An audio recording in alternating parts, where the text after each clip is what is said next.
Hey guys, hello. Hey, there we go.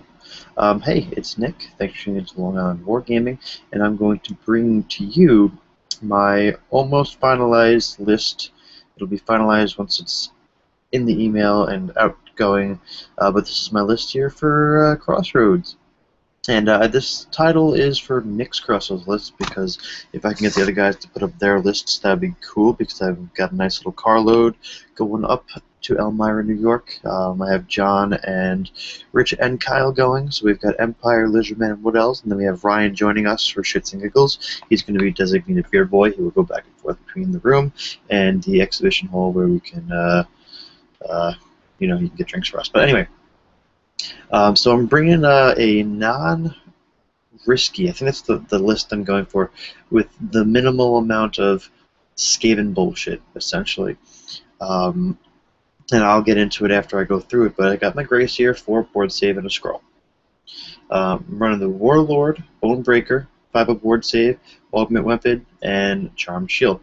Now, this guy is, I think, the most vulnerable or most risky piece in the army because at this point he's on the Bonebreaker, which means he won't get a lookout sir when he's in the Storm Vermin unit, and he can get cannonball shot down or whatever. He's got his 5 board save, which is nice, but we're going to go Charm Shield. This way, if a shot does get off at him, hopefully he will survive. Now, I emphasize on the if a shot gets off on him because we're going to have 2 Hell Pit Abominations, as you can see at the end of the list, so hopefully those are cannibal targets. But also on the BSB, the Chieftain BSB with the shield, he's around the Storm Banner. So this is kind of an up-in-your-face kind of Skaven list, which I usually haven't done too much. I've been more of a defensive Skaven player, and I want to go out and, get onto the field, especially in Crossroads. There's a lot of objective-based scenarios where you got to hold the middle part of the board or get objectives and return them. So there's a lot of moving around on these scenarios. So I figured that would be the best way to play is go get them. So limited shooting with the Storm Banner, hopefully. And that's also why I brought limited shooting myself. Usually I'll bring a weapons team or 2, but lately the fire thrower hasn't been doing too good for me. Maybe it's my luck, but that's just one piece of variable that I kind of wanted to eliminate with the Skaven list. Is just here's some raw firepower and not firepower, raw fighty power, and let me just go send it at my opponent. So we've got the engineer with the Doom Rocket, and then the level 2 engineer with the condenser.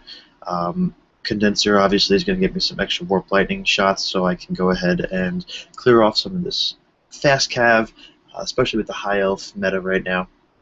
And then maybe he could suck up another spell that I don't want the Grace here to get. This way I can get Scorch if need be, and/or Death Frenzy. I will speak about Scorch. I have no Flaming because I've got no Fire Thrower or Flaming Banner. That's a huge issue in this list, but if I get to a really tough matchup, I'm going to hope that I roll up Scorch, and hopefully in the magic phase, if it's infantry, Scorch will be fine. If it is monstrous infantry, then you know what? Scorch will get rid of the regen, and then I'll go ahead and do a Warp Lightning shot into my opponent. So we'll back up to the Warlord for a moment. With the Augment Weapon, he's got now 5 attacks at Strength 5. With the Bonebreaker, that's 5 more attacks at Strength 5. So this model is going to be putting out 10 attacks at Strength 5, and then a stop. So that should be enough damage. That will make him a target if people realize how much damage he can do, but he'll be chilling out in the Storm Vermin unit, which hopefully gets into combat quickly. So we'll move on to my infantry.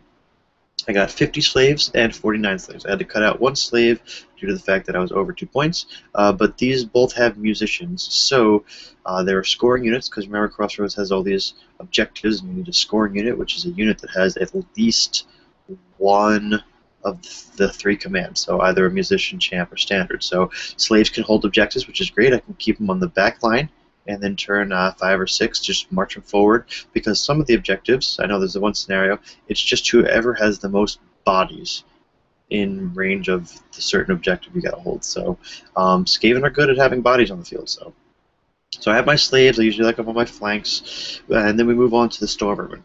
350 points for 45 Storm Vermin. It's a steal. It's a steal, of course.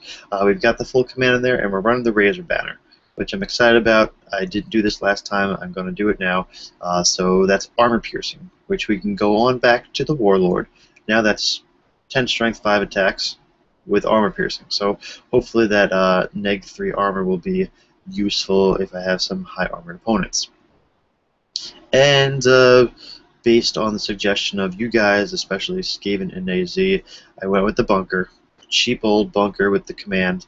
I could drop one or two of the command models, but you know what? I definitely need to have some fortitude, which is great, and I'll get into that with the Plague Monks. But Musician's good because this unit can just swift reform and move around where it needs to. It's so small though. 20 clan rats sounds like a lot, but once someone peels off a rank, then you know what? That unit's now down to leadership 9 with a reroll, and that's when it starts getting scary. But I think what I'm going to do is make it so it's not a target. Turn 1, maybe turn 2. The Grace Tier and everyone will be in the Storm Vermin unit as long as Death Frenzy's not on.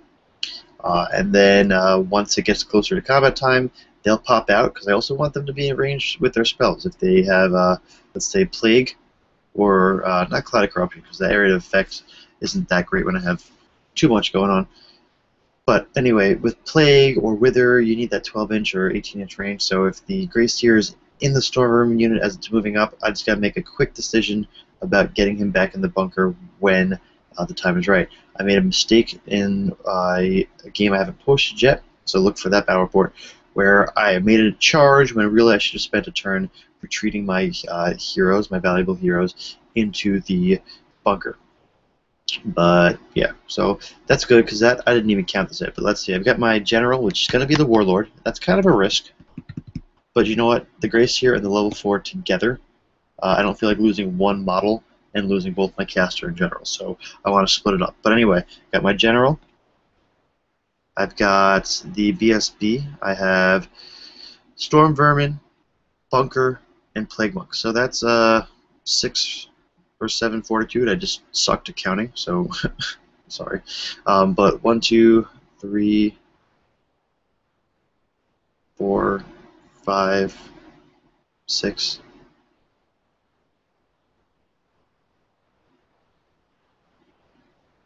Yes, 7. Wow, I'm sorry that you had to sit there in that silence. Yep, so that's Fortitude 7, which is good for Blood and Glory scenario. So moving on to Special and Rare, almost done, boys and girls. Thank you for listening. 9 Gutter Runners. The magic number for me is 9 because when you double tap with Poison Slings, you're going to go ahead and get 18 shots on a War Machine. That means 18 shots probability you get 3 6s, which means the machine's down if you get less than 3 6s. Hopefully you still get a hit on a 5 if you're in range, but you're going for, you know, double tap 6s, Poison Sling, so that should be good. Plague Monks. This is the part of the list that isn't, it might not make sense to some people.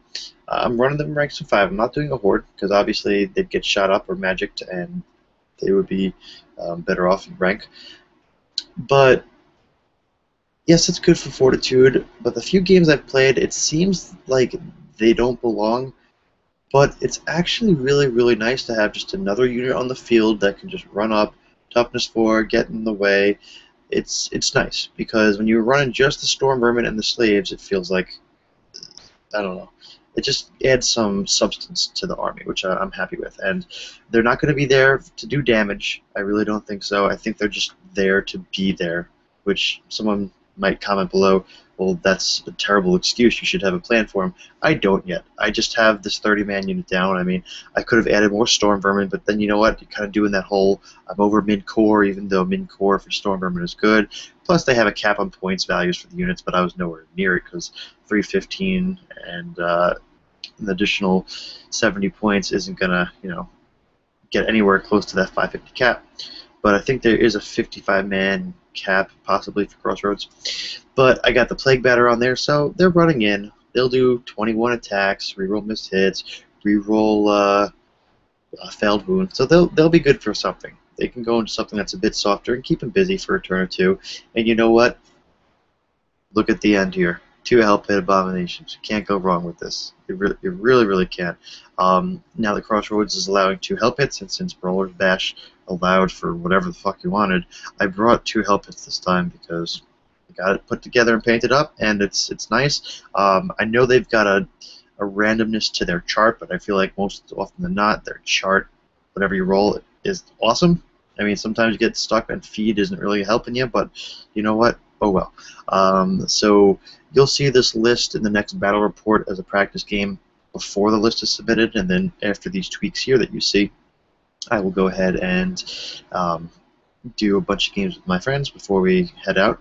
But I hope this does all right. I think eliminating the variables of the different weapons teams and Skaven brews and all that bullshit helps. And this is a pretty straightforward.